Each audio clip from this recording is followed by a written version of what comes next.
Hey Ian, thanks for coming on. Hey, Chris. Good to see you. Good to see you, man. Good to see you. So again, thanks for making the time. And what I'd like to just do, and what I'm doing with these episodes are just getting to interview some people who either work in audio or in music to some capacity in a professional capacity, and just ask some questions, just with a view of shedding light on working in audio, working in music, and all of the little things that we don't necessarily hear about, when we're only looking at the spotlight, but could be inspiring or motivating things for, you know, aspiring audio engineers or producers or whatever to go, oh, I've never considered that route. Sure. That's something maybe I'd like to do. So, because I don't think any 12-year-old or like 14, 15-year-old goes, I'm going to be a mastering engineer, but some of them become Yeah, mastering engineers, right? right. It's one of those things. And it's a great thing to do. So yeah, I've just got a bunch of questions for you, if that's all right, Ian. Fire away. Awesome. So how did you, this is kind of an open question, but how did you get started? Like, what would be that starting point for you to uh, that kind of, set you on a path to where you are now with music and audio? Yeah, I mean, how far back do you want to go? I remember being a little kid, and I had just like a basket full of instruments, drums and whistles and whatever. So music has just always been a big part of my life. Both my parents are very musical. Um, so for a while, I was kind of, more thinking along the lines of performance, and I played cello originally, and then eventually played trumpet, and actually started going to college for trumpet performance, and Cool. did that for about a year and a half, and kind of went, how am I going to pay off a degree in performance by performing jazz trumpet of all things? So I kind of started looking around at other programs that the university had. I went to University of Miami down in Florida, not Miami University in Ohio, which is a whole other thing. But they have a great audio engineering program there. Cool. And it's, there are a lot of schools these days that are very kind of like trade oriented, and, you go and you just work on mixing or mastering or whatever. The audio program at Miami was there was a studio component to it, but that wasn't the focus. The focus was really digital signal theory, transducer theory, DSP. So very kind of like deep level side of audio. And then you had to either do a computer science double major or an electrical engineering minor. I did the electrical engineering side of it. So to kind of get my head in circuit world too and try and understand that a little bit. Cool. Um, and it ended up being a really great fit for me, even though I had never really even thought about it before. I mean, my dad had like a workstation keyboard, and I would mess around and make beats on that. Yeah. Um, but I never really thought about audio engineering that much before getting there. But it just really appealed to kind of the technical side of my brain, Cool. um, as well as the creative. And it really wasn't until after I got out of school that, I was doing some mixing and some producing, and started to go, okay, what's the mastering side of things about, like, what is that really? And just kind of gobbling up as much information as I could. Bob Katz's book was an amazing starting point, and I've gotten subsequent iterations and reread it, and Indeed. Indeed. a wealth of knowledge there. And so, yeah, that was kind of the condensed path, basically. Awesome. No, Yeah. thanks for that. Yeah, that all makes a lot of sense. I think um, many of us who find ourselves doing things like mastering, um,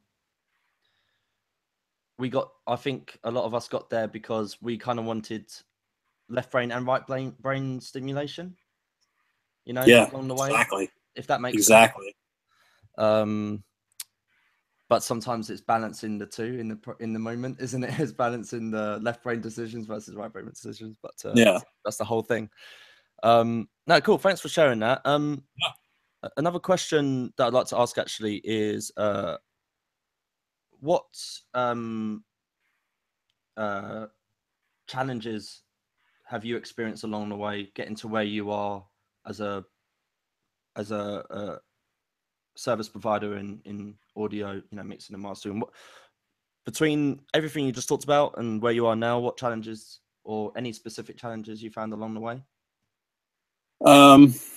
Yeah, a couple, I guess. I mean, we're in this information age where there is so much information available, but even 10 years ago when I was really getting started, it was there, but it wasn't quite to the same degree. And there's stuff that is just taken as common knowledge now that wasn't when I got started. That people that were doing it professionally knew about it, but like acoustic treatment, like that's just a given now. It would seem. I see it discussed a lot. But I went years without. I mean, I'd been in studios. I'd worked at a post-production studio in Miami while I was in school. I knew that there was a level of treatment that was needed, but how to really approach that in my own room, I didn't really give a lot of thought for the first few years. And once I did, that kind of almost locked things in, and maybe, okay, now I can really start to understand the whole system, the room, the speakers as a whole. Not, it's not just your speakers, it's not just your converter, it's all of it together. So that was, I think, without knowing it, a challenge for a while. Just getting to a place where, this is a room in my apartment. I have a bigger apartment, so I can afford to have a whole room that's dedicated to just this, which is great. So it's not like it's a commercial facility per se, but being able to get to a place where, okay, I could have a dedicated room where I can really do the acoustic treatment that I need and really play around with getting the speakers in the right place so I can really hear things to the best of my ability. That was a challenge, just getting that information. And then I think the other thing that, and continues to be a challenge, frankly, is I live kind of out in the middle of nowhere. Okay. And I like that because I can grab my dog and hop in the car, and 5 minutes later we can go for a hike at this beautiful secluded spot. Lots of lakes and rivers, and it's a gorgeous place to live. But not being in an urban center, finding new clients can be very difficult. So that's a balance that I think everyone, if you want to work as a musical professional, you have to figure out what works for you. And obviously, if I were New York City's 2.5, 3 hours from me, if I were living there, I would have a lot more opportunities, but I don't think I would be as happy in my environment.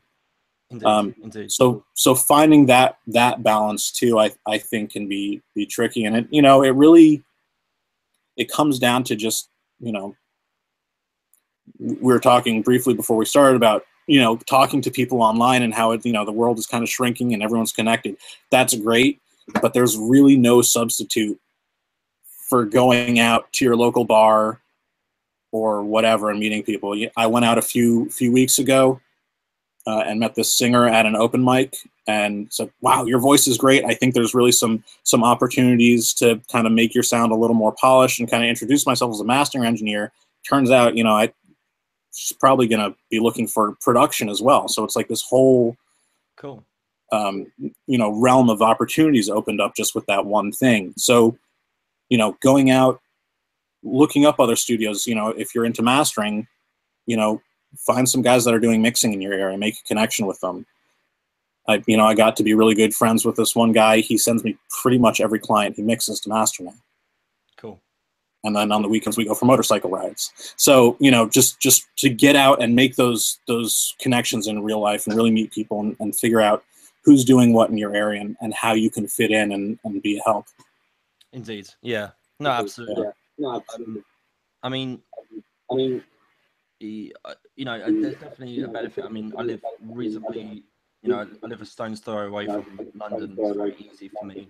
And I've grown up in London. I've got a lot of friendships, and I've got a large network in London. So when I got started, I was able to tap into that. But there's definitely, at the same time, the funny thing about that is some of them I haven't seen for years, but I've worked with them recently, just because now it's all, oh well, Yeah. you know, email and WeTransfer and Dropbox, you know, and Right. but yeah, of course, I, I believe that if I didn't already have that foundation of a relationship with them previously, you know, in the physical sense, like I had, you know, I met them or I've worked with them or they're friends, and you know, we've had a friendship in real life, then it wouldn't be the same. yeah, certainly it's gotten exponentially easier to, you know, once you make that connection, to continue it, even if distance becomes a factor. And it's not to say that I haven't, you know, I've had clients referred to me who I still have never met in person. They send me their mixes.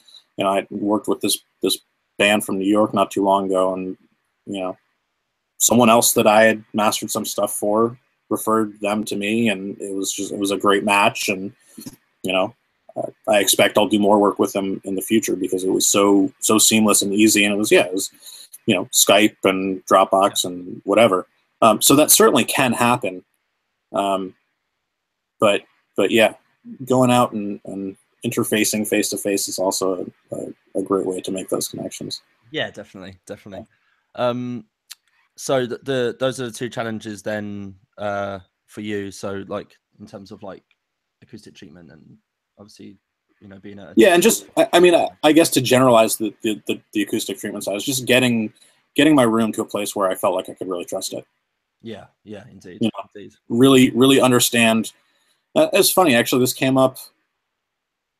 It might have been in your Facebook group the other day. Someone was asking about, you know, furthering ear training, and so many people the only music they listen to in their studio is stuff that they're working on.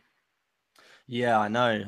I actually answered a question about that recently, and it it I was surprised that it hadn't occurred to them until I said it to them, and this was in a different conversation. But they said, "Oh, should I use only? I've got some monitors. Should I only use them for monitoring?" And I was like, "Well, not at all. I mean, you should absolutely listen to stuff on them. You know, how can you confidently make a decision about something that when you don't know how it's supposed to come out? You know." Right. Yeah. Take your favorite road trip playlist, or you know, whatever it is. Sit Exactly. down, read a book, and just have it on, and yeah, really get to understand that. But so that was like a really big turning point for me. It was just trusting and understanding my room, and yeah. Cool. Thanks for sharing. Yeah, absolutely. So in the present, what do you offer? What do you what do you offer to normally help music producers and artists at the moment, mixing, mastering, and stuff like that? Yeah, I mean, really, I my preference is mastering. Yeah. That's kind of the thing I get the most personal enjoyment out of. Um, but yeah, actually, the band from Brooklyn that I was talking about, I mixed their stuff. I didn't master it. So it was someone that I had done some masters for referred them to me, and I ended up mixing their stuff, and then they sent it to another mastering engineer. So yeah, I mean, I do some mixing. I try and do predominantly mastering. But you know, I ran into this girl at the open mic. It looks like I'm going to be working on some production stuff with her. So really, anywhere I can fit in, and kind of my motto has always been that I would rather work on something than not. Yeah, of course. You know, And if you if can, there's an opportunity for me to help, and it's a good fit for me, yeah. I'd rather do it than not do it. So I'm not going to not do something just because it's not maybe what I normally do. You know, but That's how I feel about it. For me, it's like, can I solve a problem for this person? right. Yes, normally do that thing, you know. Yeah, exactly. Exactly. I mean, I really, even on the mastering side of stuff, I hadn't done a lot of restoration Yeah. previously. And not this past summer, but 2 summers ago, this client got referred to me, and they had like all these cassette tapes, like a pile of them, of all these family interviews, some of which had, you know, come off of, like, the original interview had been in the 40s or something to a record, and then been transferred to something else, and then to cassette. And it was, it was like, okay, this is a little outside of my wheelhouse. It's not something that I've done a lot, but they were, they couldn't find anyone else around here that could try and help them salvage some of this stuff and digitize it. And so I just took that. I was like, yeah, let me see if I can help you. I kind of went in with the caveat of, I don't know how much better I can make any of this, but let me try. And if it works out and it's good value to you, then we'll come to an agreement. And the great thing about it was that in the process, I learned a ton. Like my knowledge of RX just, because there are all these problems that I was having to solve that I had never really come across in a normal mixing situation or mastering situation. So you never know when doing something like that is going to be a huge growing experience for you as well.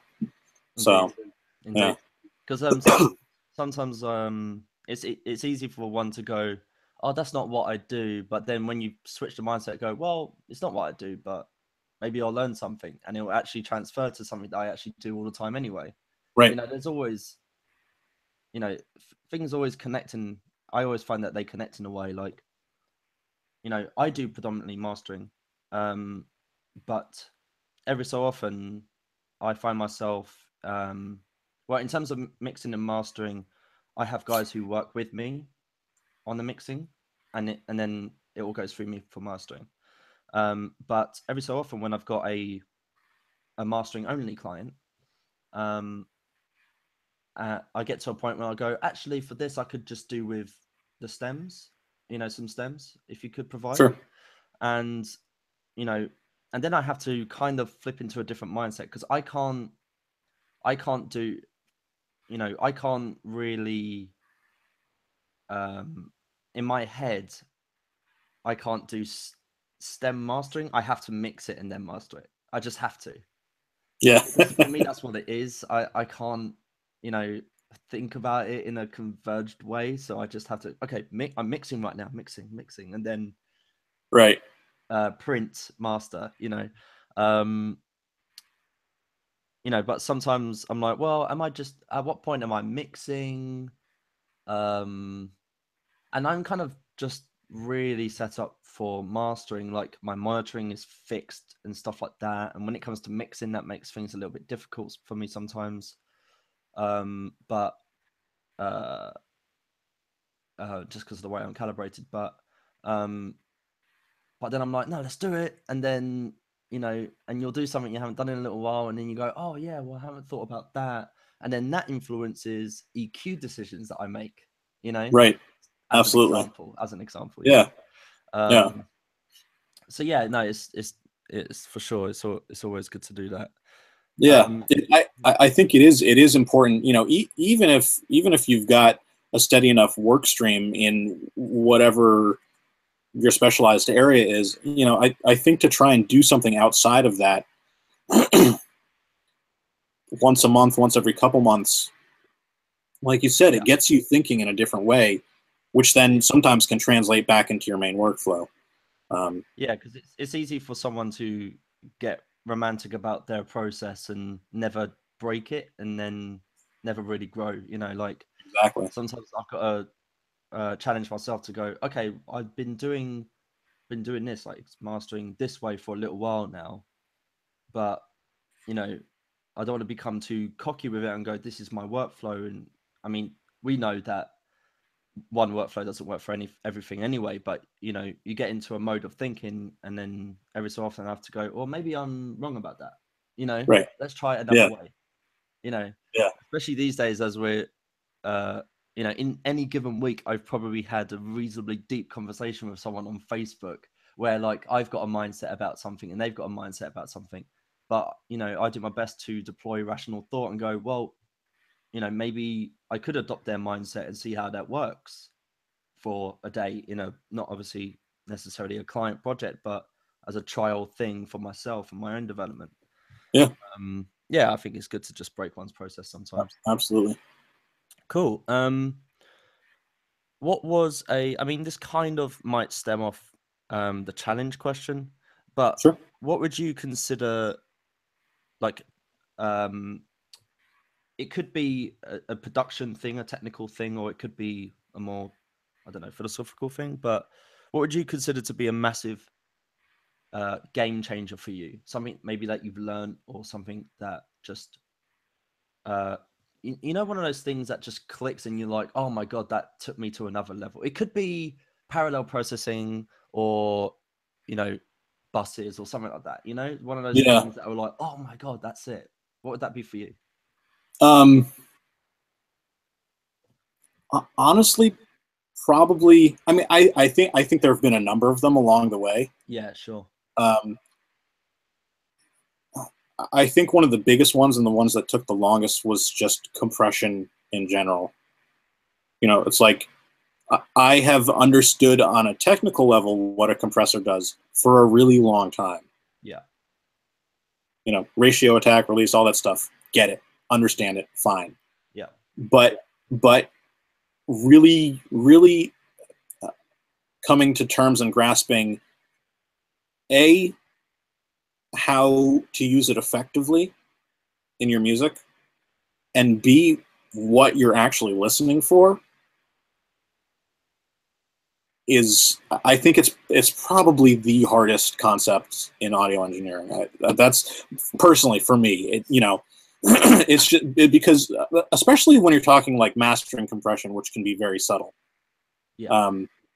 Hearing those changes, if you're not, okay, an 1176, sure, it's got a very obvious, colorful sound. But if you're doing really transparent compression, hearing that difference can be really difficult. And understanding, I think there's a lot of people, attack time. I'm trying to keep the dynamic range, so I need a fast attack time to, keep the transients down. And I definitely fell into that trap for a long time. Yeah. But it's understanding that, okay, it's like compression doesn't only have to constrain dynamic range, it can actually enhance it or increase it if you leave a long enough attack time, for example, and to enhance transients. And what subtle details are being, how can you let the tops of things still stay natural and enhance lower details. And so once that really clicked for me, and I can't remember exactly when it happened, but I remember all of a sudden going, oh yeah, okay, this makes a lot of sense. I can get a lot more mileage out of these different tools now. Indeed. That's a really, really good one, actually, because compression is just it's I'm kind of it's so important, but it's so elusive at the same yeah, time. indeed. I think where I struggled, and I imagine a lot of people have to struggle with compression, is yeah, just like you said. To be honest, I'm very much relating to what you said. Um, it's all well and good knowing what it does, but another thing is why to use it. Yes, You know, exactly. why? Um, because it's like I have to remind myself sometimes. I'm like, is this the right compressor setting? And then I'm like, well, how can I know if it's the right one if I don't even know why I'm using it? Right. You know, And why not, or when not to use it. I yeah, think there's, especially, I mean, we're, both kind of talking mastering here, but it applies certainly in production and mixing too. But there's a tendency, especially in mastering, oh well, mastering. What is mastering at its simplest? Compression and EQ, right? So there's this feeling of like, oh, I have to use a compressor. I have to do some compression while I'm mastering. And yeah, sometimes you need to, and a lot of times maybe you don't. yeah, And just knowing, not just automatically saying, okay, I'm mastering, so I'm going to do some compression. yeah. Of course, that's the trap. Really listening. Yeah. That is certainly the trap. I mean, um, it's hard. Even today, I still find it hard to define mastering. You know, Yeah. Because you don't want to go, especially when you want to give someone a practical answer. Then it's easy to go, well, it's you know mostly and in generally you're going to be looking at EQ and dynamics to optimize the material Right. for itself. Um, but you know, but then people go, oh, okay, so I need to use EQ and compression. You're like, well, not necessarily. You Well, just need to make sure maybe. it's good, you know. Yeah. The way I've kind of the analogy I've come to use is almost being like a curator, like a museum curator or curator of an art gallery. Yeah. Right. And you're taking all these individual things that maybe, you know, maybe it's one series of paintings by an artist, or maybe it's a, you know, compilation and it's paintings by all different artists. And it's like, okay, what, you know, how do these need to be placed on the walls and lit in the right way? And, you know, maybe some of them just work really well together and need very neutral lighting, and others of them, you know, you want to use a slightly different color temperature light to enhance, you know, whatever it is.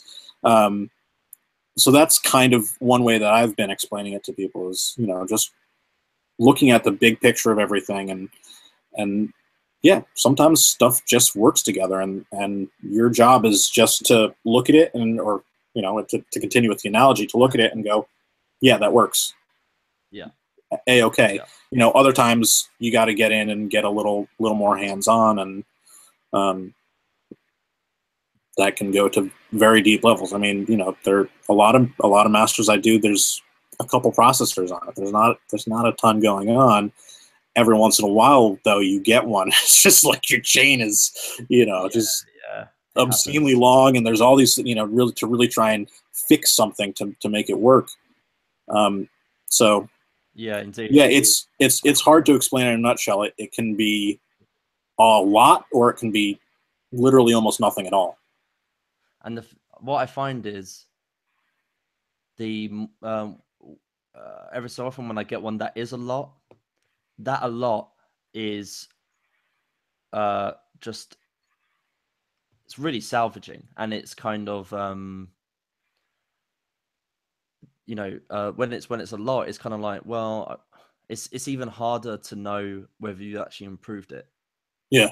You know, because you're just like, and you look at the chain and you go, oh my god, what have I done? You know, and then you're like, that can't be better with 6, 7 plugins on it. It just can't be. And I'm looking at Logic's channel. I'm like, nah, this isn't right.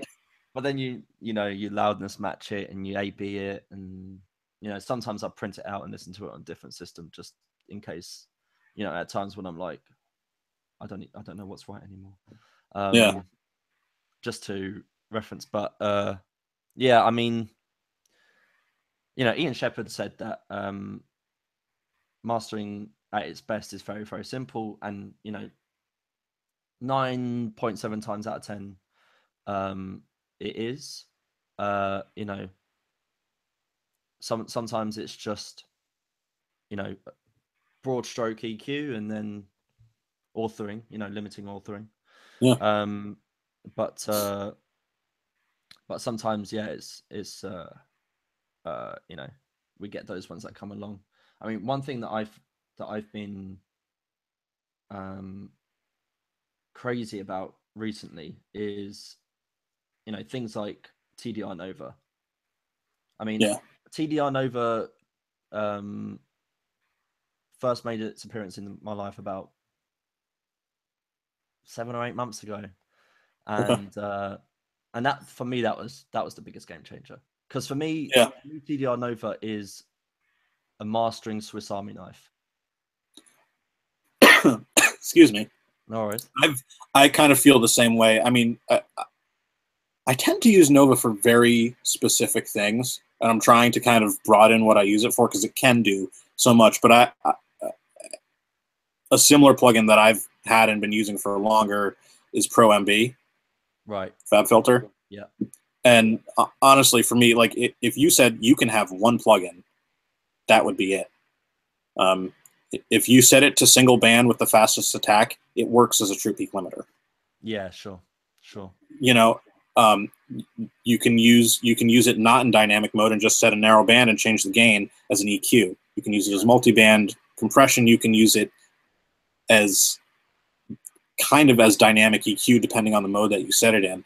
And Nova's very similar. It's kind of more designed to be a dynamic EQ, but you can set it up to do multiband compression. You can set it up to do all sorts of things. And yeah, it's an interesting class of plugins that are coming along. It's I think a relatively new concept. Yeah, indeed. I mean, I think they are changing the game in a way that, whereas before you might use a static EQ and compression limiting, now I find myself using Nova and a True Peak limiter just to cap the ceiling for most things. Yeah. Especially when I'm at its sort of dynamic / loudness sweet spot, but then one thing just just comes up in the mix and destroys the DR, and you're like, okay, cool, hone in on that thing, tame dynamically, boom, and it's just transparent, because I mean, TDR Nova is really, really transparent in my experience for the most part. And sometimes I've had things where it's almost actually created a new effect that I didn't anticipate that was going to happen because I was solving a problem. Right. It actually sounded really, really cool. Like it actually just pushed something to the back of the mix for a moment, and made the whole thing more three-dimensional. I was like, that was awesome. Nice. But yeah, but mastering is one of those things where,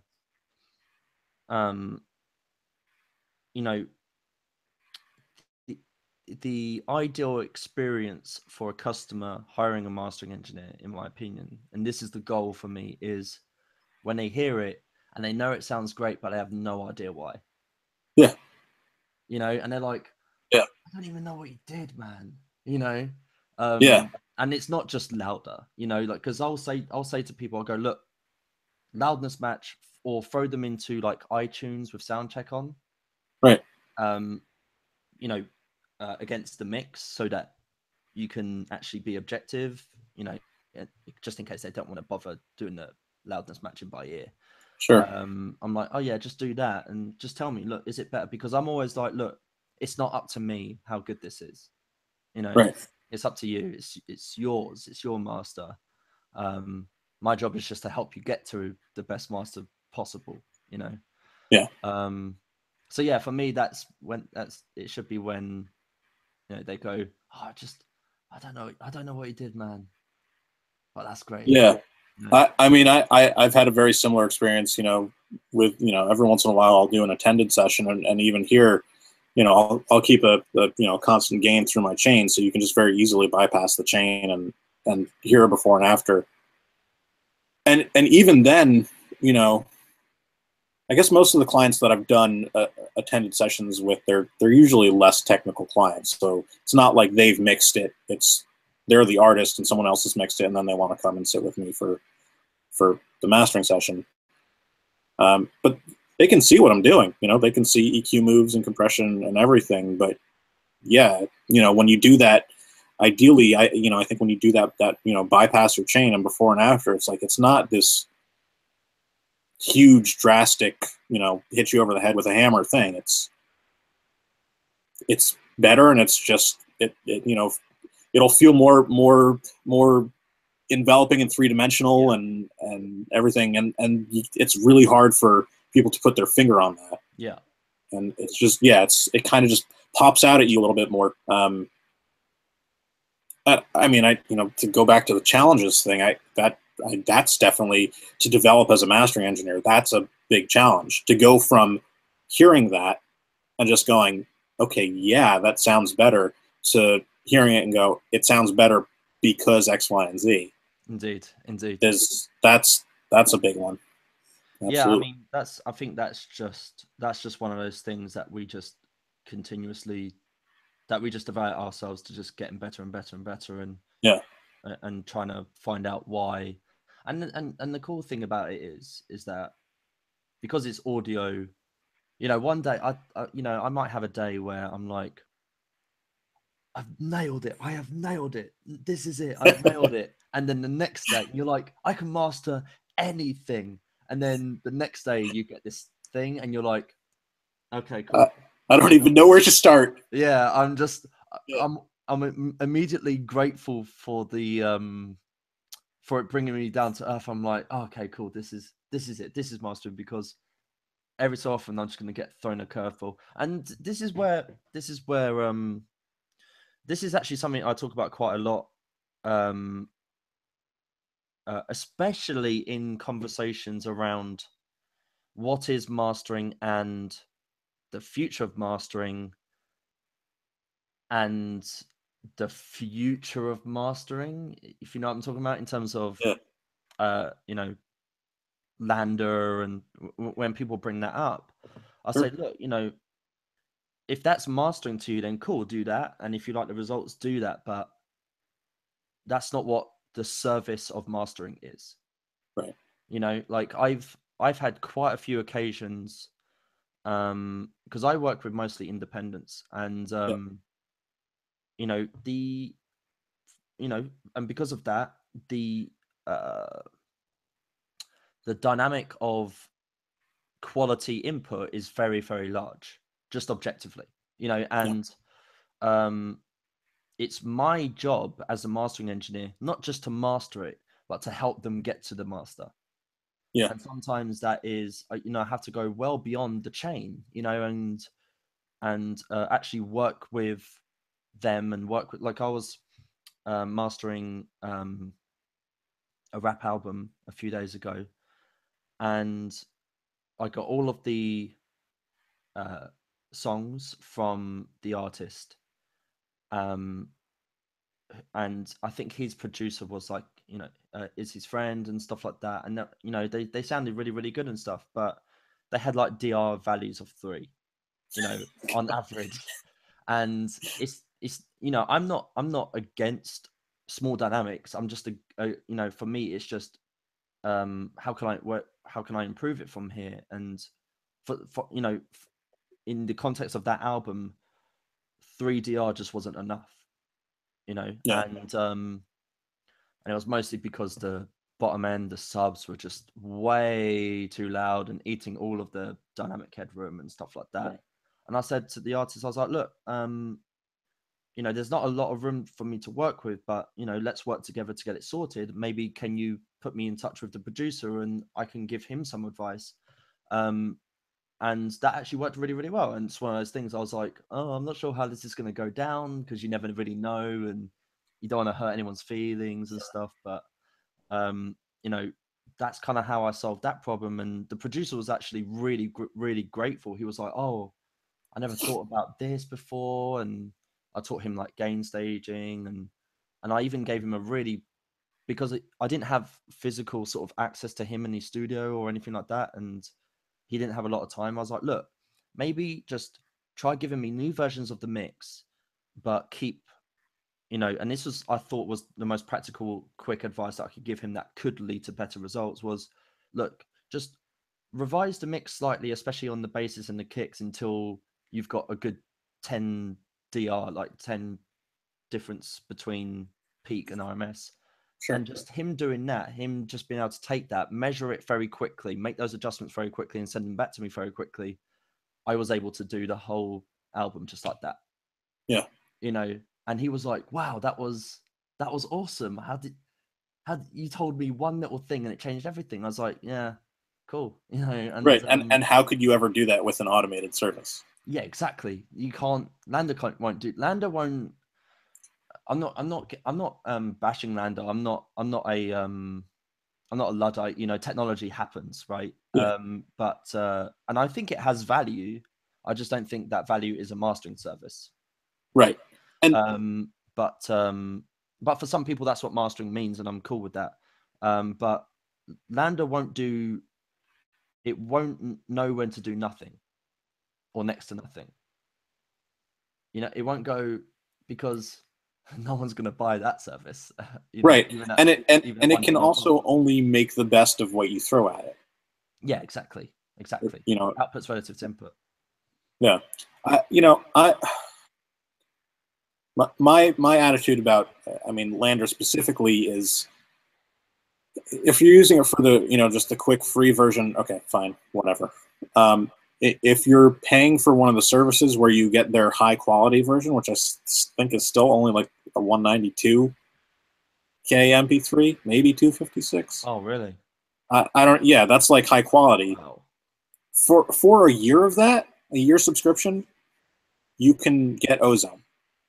Yeah, yeah. Ozone is actually cheaper, and now Ozone 8 basically has that functionality built in, Sure. which I didn't say out loud, but as they were starting to announce it, I was kind of thinking to myself, they did Neutron, which is kind of has this assistant technology. There's no way they're not going to build that into Ozone and make it more like Lander. So, if that, I guess my advice, if someone's looking at using Lander and looking at one of the paid subscription models or whatever, just go get Ozone, because then you can use the Master Assistant.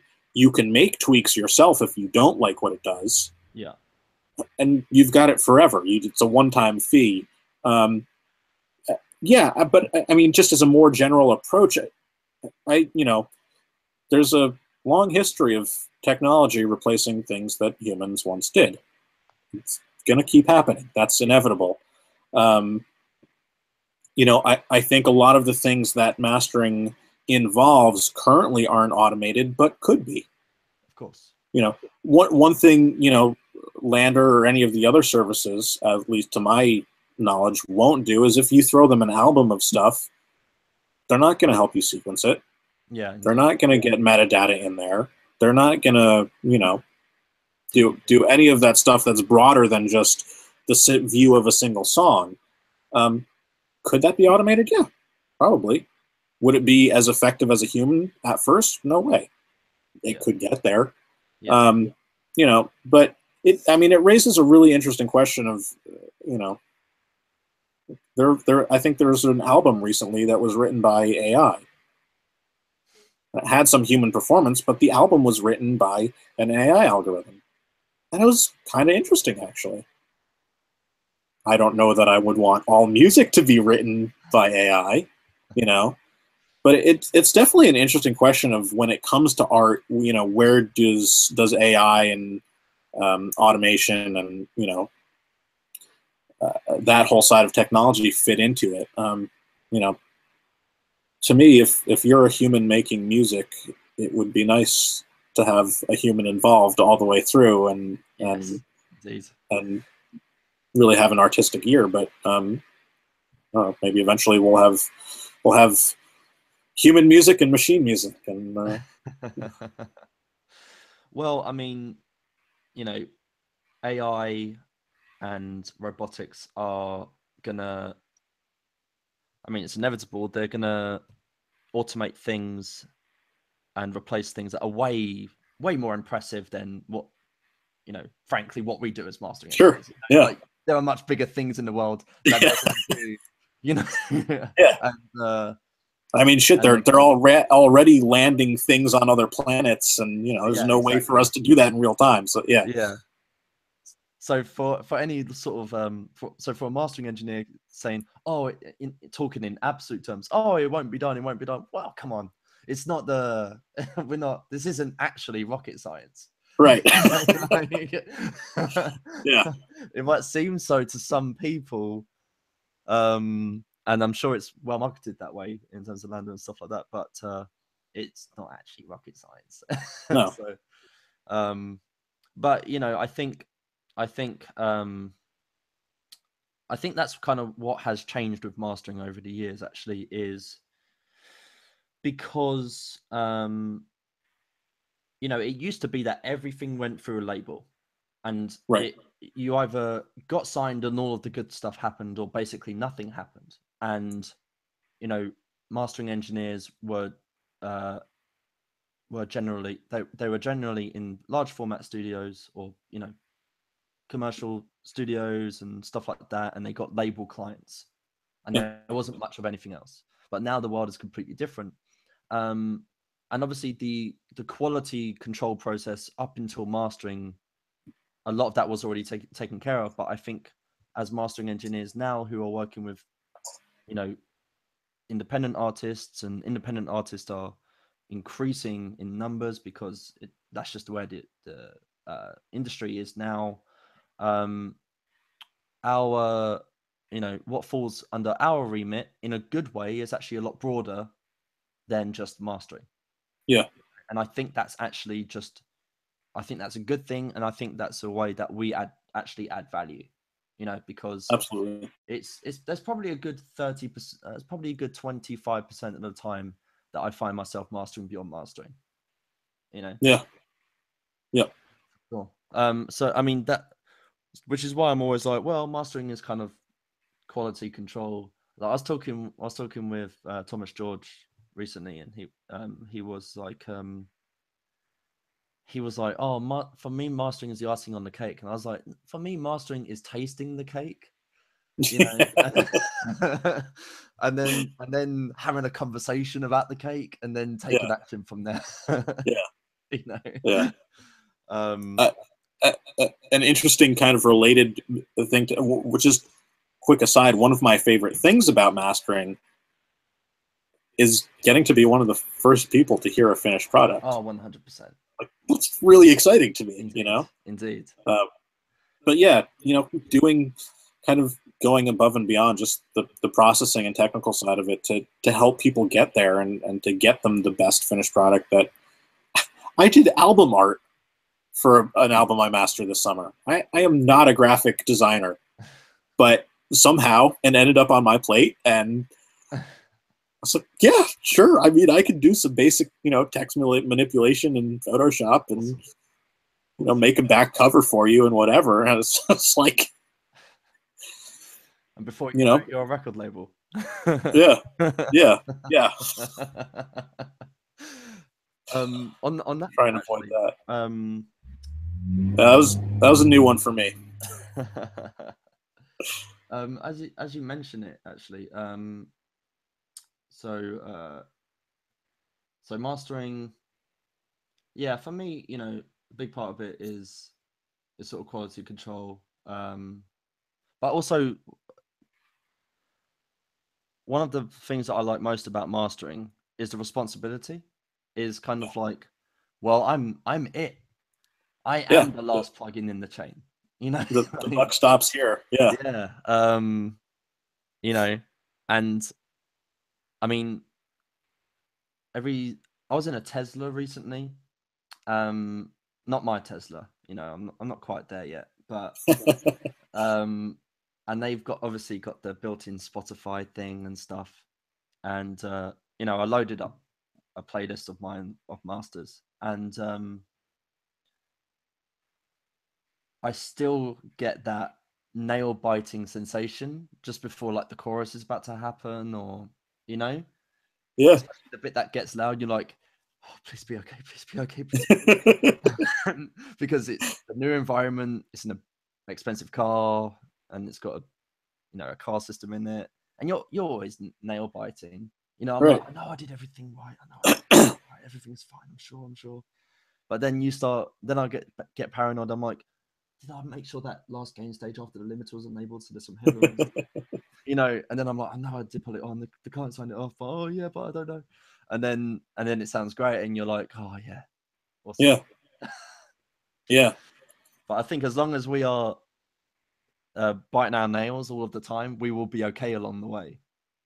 It's when you stop worrying when things don't start to go well. It's funny. I mean, this is a side analogy. I've been riding motorcycles for almost as long as I've been mastering.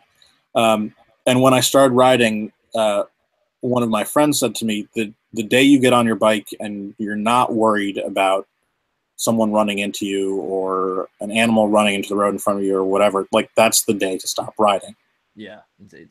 And there's definitely a parallel in audio work, is like, the day that, especially with mastering, where you are that final step, and the day you kind of stop worrying about all those little things is the day you're probably going to miss something. And so yeah, I have the same thing, anytime, I'm doing it for a while at this point, but anytime I have an attended session and someone's actually sitting there looking over my shoulder watching me do it, I'm like, just all nerves. The funny thing is, I found I actually work better and faster in attended Yeah. sessions. I get better results and I get there quicker. For what maybe because of the nerves, maybe because you're, you know, just really keeping every little thing in mind. But yeah, or if it's not an attended session the first time, you know, you send it off for someone to listen to or sit down, listen to it with someone else. It's like, even if it's not your music, I mean, I have this tenfold with any of my own stuff because I do produce as well, and I love writing. I'm always going to do that, whether or not that ever goes anywhere. I'm totally comfortable with that at this point. If no one ever hears my music, I like to do it for me. Yeah. But when I do play it, you know, I get super nervous and uncomfortable letting someone else listen to it for the first time. But even when it's not my music and it's, yeah, like you're saying, something that I've mastered, that kind of same, what did I miss? What's going to go wrong? What's going to come through, not in the best light on this different system, whatever. Yeah. So Indeed. I mean, that's just part of life. That's part of life as a mastering engineer for sure. And the thing is as well, you can make all of the, there have been moments where I'm like, this is objectively a good master, but the judge and jury is not another mastering engineer. It's it's a client with feelings and good days and bad days, and they might be listening to it on anything, to be honest with you, and they either like it or they don't. Yeah, that's it. Which, I mean, that I think these days, particularly, that can be a really big challenge. I had one client that I was working with, and she listened to all her references on an iPad. Yeah, that was what she had to listen on. I think every once in a while she would go and listen in the car. And so she went from having recorded everything and mixed it at a nearby recording studio and being there for that, to then sending me the final mixes and listening to those on her iPad. Yeah. And there were a few times she's going, well, I can't, there's not really enough bass. And I'm sitting here going, if I had any more low end, things are going to start blowing up, Yeah.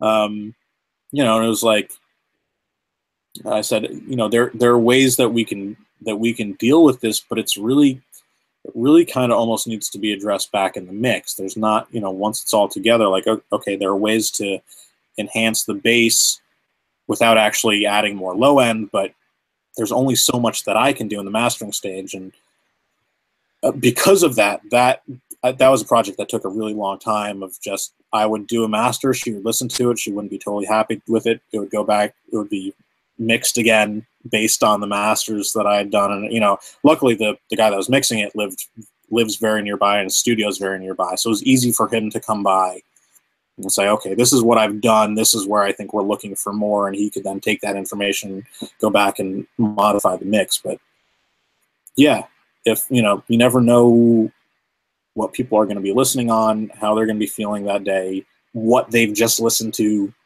prior that may influence them, whether or not it's musically related, Indeed. Any number of things.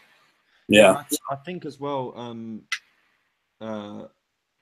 one thing that I'm always trying to get better at actually is, as a service provider of mastering, is ascertaining what their expectations are at the beginning, because they can differ so much for mastering. I mean, I've actually had experiences with people who just completely who transpired they didn't actually know what mastering was. Yeah. It does happen. I would say not a majority, but a substantial portion of my clients, they, especially ones that maybe are working with, some of the mixing engineers that I have kind of relationships with, he'll say, hey, I've got a really good mastering guy that, I recommend you work with. And they don't, so they'll go, okay, if that's your recommendation, sounds good.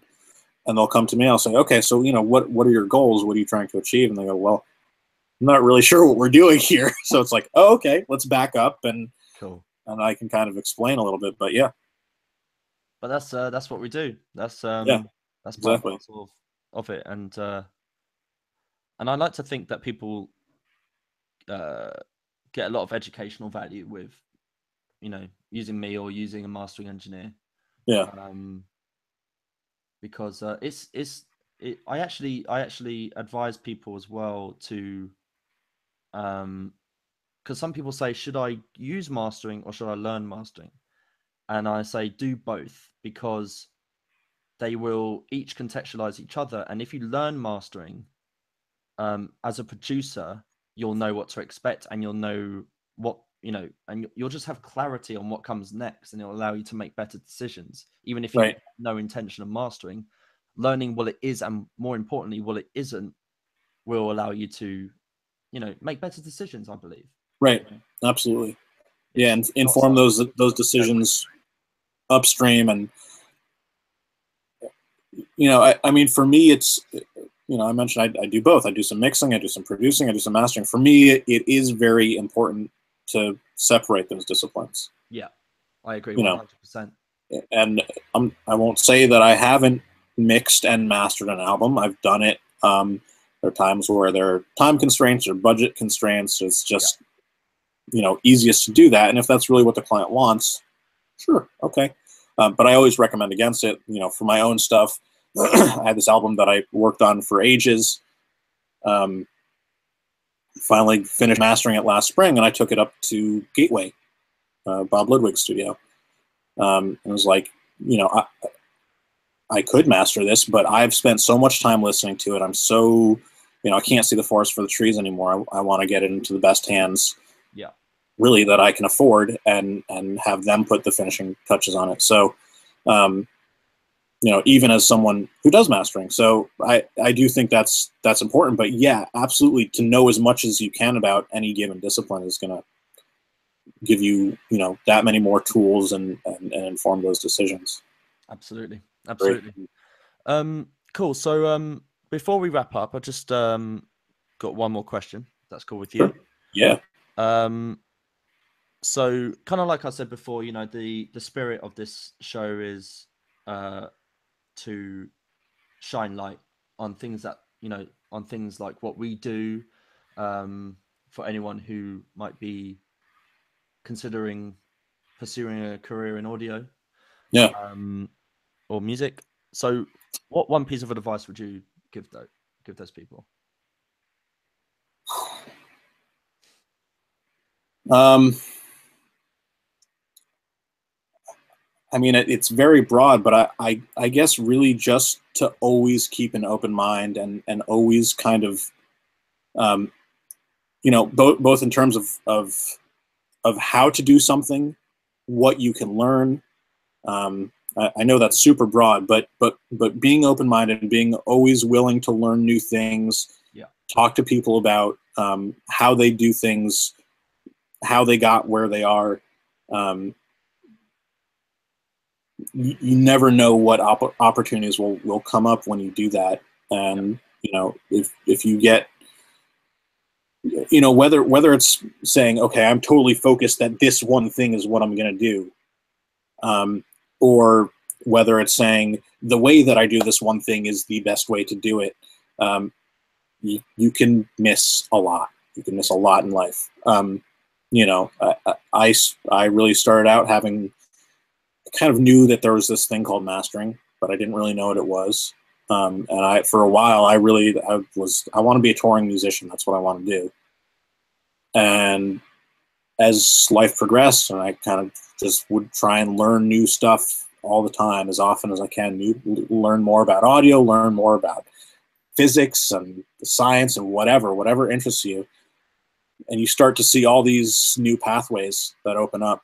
And if I hadn't done that, I wouldn't be mastering now. And it's something that I absolutely love. I love being able to hang out here with my pets, and hear new music all the time, and help people, fulfill their dreams. yeah. So just keeping that open mind, and always looking for different opportunities and different avenues, different ways to do things. Um, Cool. Yeah. That's really, really good. That resonates with me very, very well. Awesome. Cool. So thanks for all of that. Where can people find out more about you? I mean, one thing I would like to bring up is that you've got a great blog, and you know, I mean, I remember I came across I mean, we're not going to get into this because we're wrapping up, but I came across the should I even bring this up? The Midside Decoded blog, Yeah. and I've shared that around a few times because that's a myth. There's a lot of there's a lot of myth around that Yeah. issue, as we have previously discussed, but we won't get into that now because that'll be another hour. But Yeah, exactly. Separate episode. Yeah.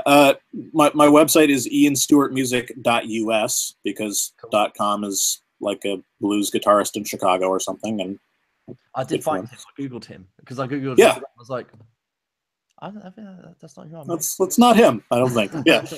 ianstewartmusic.us, and yeah, there's the blog there. I don't write that frequently, but when I do, I try and really spell things out clearly and give good examples, and yeah, very long format content actually. Yeah. Very good stuff. Obviously, I'll drop the links in the places. Awesome. Yeah. And pretty much from there's links everywhere else, SoundCloud and Bandcamp and all that stuff for my own music. And yeah. Awesome. Well, thanks for taking the time, Ian. Absolute pleasure to talk to you, and I'm sure this will be of value to anyone watching. Yeah, likewise. Thanks for having me on. It was great. No worries. Cheers, Ian. Cheers. See ya. Bye.